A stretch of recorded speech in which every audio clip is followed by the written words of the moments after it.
Lamont. You thought Lamont won? By how many rounds? I don't know. Was this a robbery? Did Lamont Roach actually deserve to win? Tank Davis, one of boxing's biggest stars, was expected to walk through Roach like he's done with every other opponent. But instead, we witnessed the fight of the year, a battle that had the entire boxing world on its edge. And when the final bell rang, the judges couldn't even give Tank a clean victory. A majority draw what? What happened to all those knockout predictions, the hype, and the invincible Tank Davis? What happened when Lamont Roach stood up to him? Let's break it down and see how we got here. You won't believe what went down inside the Barclays Center. Tank Davis walked in the favorite, the fighter everyone believed would put on a show, add another highlight reel knockout, and leave the arena with another victory to his undefeated record. But that's not what happened. The second that final bell rang, it became clear that this wasn't the typical Tank Davis fight. Lamont Roach did the unthinkable. He didn't just survive, he outwalked Tank Davis for 12 rounds. Let's take a deep dive into this incredible matchup and see why everyone from boxing pros to fans are questioning the outcome. From the very first bell, Tank Davis looked off. We're used to seeing him bide his time, waiting for the perfect moment to unleash that knockout punch. But Lamont Roach wasn't here to play nice. Roach came in swinging, staying active, and keeping Tank guessing. Tank, as composed as ever, seemed to be waiting for the opening that never came. Roach was everywhere, working the jab, slipping Tank's counters, and landing shots that made everyone, including Tank, realize this was not going to be an easy night.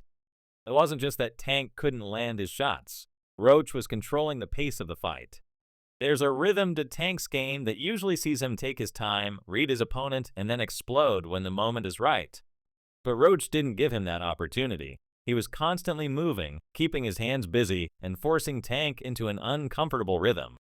By the time the fourth round came to an end, Tank had barely warmed up, while Roach had already started to rack up points.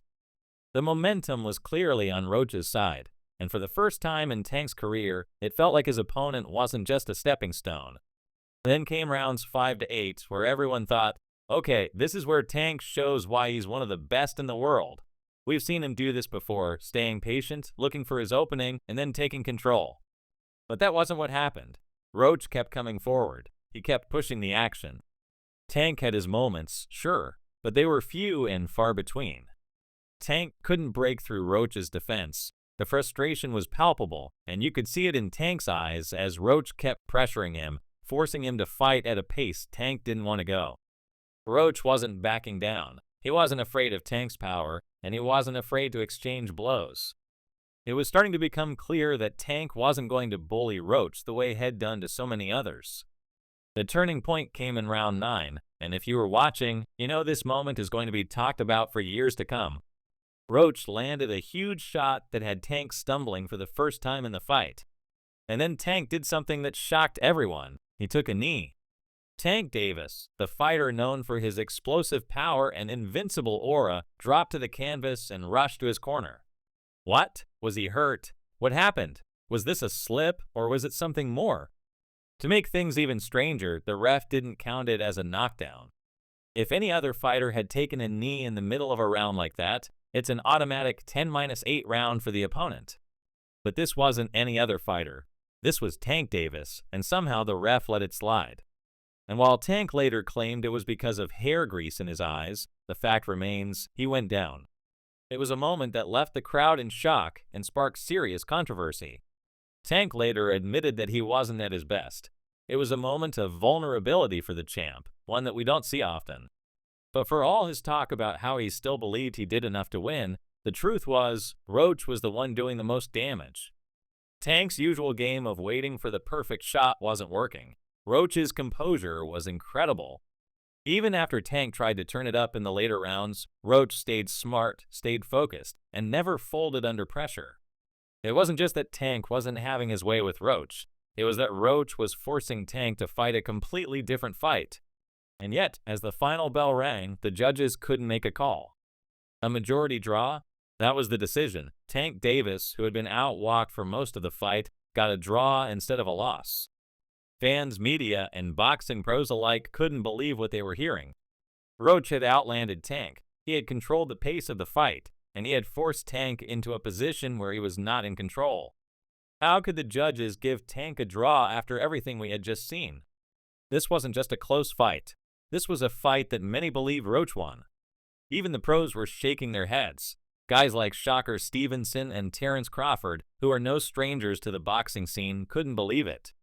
They saw what everyone else saw. Roach had done what no one thought he could. He had not only survived Tank's power, but he had outboxed him. He had made Tank fight a completely different style, one that Tank wasn't used to. And yet, the judges couldn't give him the win. The decision left the boxing world divided and sparked debates about the integrity of the sport and the role of the judges. The most shocking part? The crowd's reaction. They were there for Tank. They were chanting his name. They were supporting him from the moment he walked into the ring. But by the time the decision was announced, that support had completely flipped. The arena was filled with boos as the judges read out the scorecards. Fans who had been rooting for Tank were shaking their heads, questioning how the decision was made. The whole arena knew Roach had won the fight. They could feel it. The judges couldn't deny it either, but somehow they did. And that left a bitter taste in the mouths of every boxing fan watching. Even Tank Davis himself couldn't hide his disappointment. He admitted that he hadn't been at his best, that it wasn't the performance he wanted to show the world. But he was also determined. Tank wasn't going to let this fight stain his legacy. He made it clear he wanted a rematch. He wasn't going to let Roach walk away with a draw as the final word. Tank was going to come back stronger and show the world why he's one of the best in the sport. But Roach wasn't going to let it slide either. He believed he deserved the win, and he wanted to prove it. He didn't want a draw to be the defining moment of this fight. He wanted a clear, undeniable victory, and the boxing world is already buzzing about the potential rematch. What happens next? It seems clear now that a rematch is inevitable. Tank Davis and Lamont Roach are going to have to go back to the ring to settle this once and for all. But what will happen in the next fight? Will Tank come back with a vengeance, or will Roach prove that the first fight wasn't a fluke? Fans are hungry for answers, and it seems like the only way to get them is through a second battle. The boxing world is watching closely, and no one is sure how it will play out. One thing is for certain, though, this is far from over. In the aftermath of this incredible fight, it's clear that Tank Davis has a lot of work to do. He's going to have to prove that he's still the fighter everyone thought he was. But for Lamont Roach, the future is bright.